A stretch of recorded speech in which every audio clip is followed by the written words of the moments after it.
భూగర్భంలో ఇరాన్ ఏర్పాటు చేసిన అణుస్థావరాలపై దాడులు చేయగల సత్తా ఉన్న వాటిలో ఒకటిగా చెబుతున్న ఆయుధాన్ని ఇప్పటివరకు ఉపయోగించలేదు. అయితే ఆ ఆయుధం ఇజ్రాయెల్ దగ్గర లేదు. అది GBU-57A/B MOP మాసివ్ ఆర్డినెన్స్ పెనిట్రేటర్, ప్రపంచంలో బంకర్లను బద్దలు కొట్టే అతిపెద్ద బాంబు. ప్రస్తుతం అమెరికా దగ్గర మాత్రమే ఉందని చెబుతున్నారు. 13,600 కేజీల బరువుండే ఈ ఆయుధం టార్గెట్లపై ఖచ్చితత్వంతో దాడి చేయగలదు. ఇరాన్ పర్వత ప్రాంతాల్లోని భూగర్భంలో బాగా లోతులో ఉన్న ఫోర్డో యురేనియం శుద్ధి కేంద్రంలోకి ఇది చొచ్చుకుపోగలదు. అమెరికా ఇప్పటి వరకు ఈ ఆయుధాన్ని ఇజ్రాయెల్కి ఇవ్వలేదు. GBU-57A/B చాలా లోతుల్లోకి చొచ్చుకు వెళ్లగల ఆయుధం.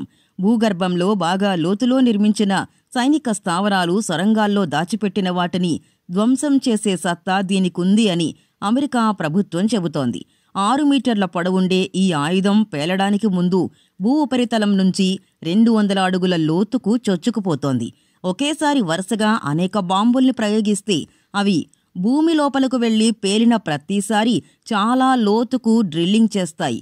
ఈ బాంబును బోయింగ్ సంస్థ తయారు చేసింది. మాసివ్ ఆర్డినెన్స్ పెనిట్రేటర్ ఇప్పటి వరకు ఏ యుద్ధంలోనూ ఉపయోగించలేదు.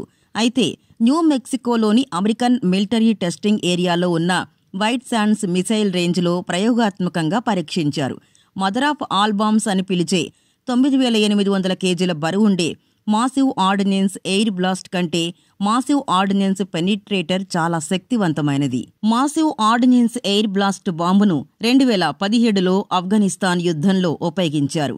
ప్రస్తుతం MOPని ది స్టెల్త్ బాంబర్గా గుర్తింపు పొందిన అమెరికన్ B-2 స్పిరిట్ అనే యుద్ధ విమానానికి అమర్చి ప్రయోగించేందుకు ఉపయోగిస్తున్నారు. B-2 యుద్ధ విమానాన్ని నాథ్రోప్ గ్రమ్మన్ సంస్థ తయారు చేసింది.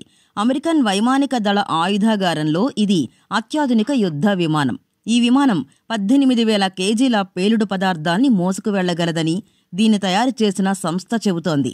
అయితే 27,200 కేజీలుండే 2 GBU-57A/B బంకర్ బస్టర్ బాంబుల్ని మోసుకెళ్లే B-2 విమానాన్ని విజయవంతంగా పరీక్షించినట్లు అమెరికన్ ఎయిర్ ఫోర్స్ ప్రకటించింది.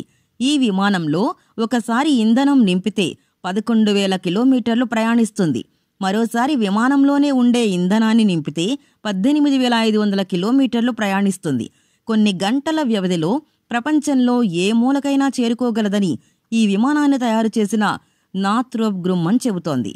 ఇరాన్ మాదిరిగా ఆధునిక ఎయిర్ డిఫెన్స్ వ్యవస్థలున్న దేశాలపై MOPలను ఉపయోగించినట్లయితే B-2 బాంబర్లతో పాటు ఇతర యుద్ధ విమానాల్ని కూడా ఉపయోగించే అవకాశం ఉంది. ఉదాహరణకు ప్రత్యర్థి ఎయిర్ డిఫెన్స్ వ్యవస్థల్ని ధ్వంసం చేసేందుకు F-22 స్టెల్త్ విమానాలతో దాడులు చేయవచ్చు.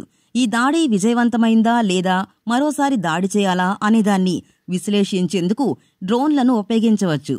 అమెరికా దగ్గర పరిమిత సంఖ్యలోనే MOP బాంబులు ఉండవచ్చని భావిస్తున్నారు. ఈ తరహా బాంబులు అమెరికా దగ్గర బహుశా 10 లేదా 20 ఉండవచ్చు. ఇరాన్లోని యురేనియం శుద్ధి కేంద్రాల్లో నతాంజ్ ప్రధానమైనది. ఆ తర్వాతి స్థానంలో ఫోర్డో ఉంది. ఈ స్థావరాన్ని తెహరాన్కు నైరుతి వైపున 95 కిలోమీటర్ల దూరంలో ఉన్న కోమ్ నగరం వద్ద ఉన్న పర్వతాల్లో నిర్మించారు. ఫోర్డో అణుస్థావరాన్ని 2006లో నిర్మించడం ప్రారంభించారు. 2009లో ఇది పనిచేయడం ప్రారంభించింది.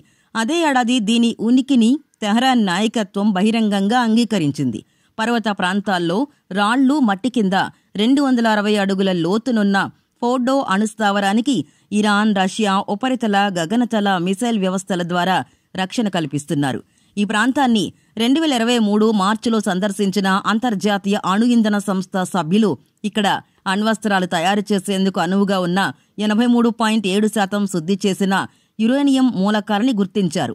ఇరాన్ క్షిపణి అణు కార్యక్రమాన్ని అంతం చేయడానికి ఆ దేశం మీద దాడులు చేస్తున్నట్లు ఇజ్రాయెల్ ప్రధానమంత్రి నెతన్యాహు చెబుతున్నారు.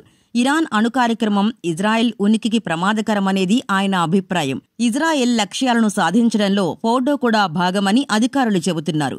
అమెరికా ఈ బాంబు ప్రయోగిస్తుందా లేదా అనేది అది ఈ యుద్ధంలో పాల్గొనాలనే సుముఖత మీద ఆధారపడుంటుంది. అది కూడా ట్రంప్ నాయకత్వంలో. కెనడాలో జరిగిన G7 సమావేశంలో వాషింగ్టన్ తన సైన్యాన్ని ఎందుకు రంగంలోకి దించడం లేదని ట్రంప్ను అడిగారు. నేను దాని గురించి మాట్లాడాలని అనుకోవడం లేదు అని అన్నారు. తమ అణు కార్యక్రమం శాంతియుత ప్రయోజనాలకు ఉద్దేశించిందని, అణ్వాయుధాలు తయారు చేసే ఆలోచన తమకెన్నడూ లేదని ఇరాన్ పదే పదే చెబుతోంది. అయితే ప్రస్తుతం ఉన్న ఆయుధాల్లో ఈ ప్రత్యేక ఆయుధం ఒక్కటే భూగర్భంలో ఉన్న ఇరాన్ అణుస్థావరాల్ని ధ్వంసం చేసేందుకు అందుబాటులో ఉన్న బెస్ట్ ఆప్షన్. అయితే అది ఆ పని చేస్తుందా లేదా అనేది వేచి చూడాలి.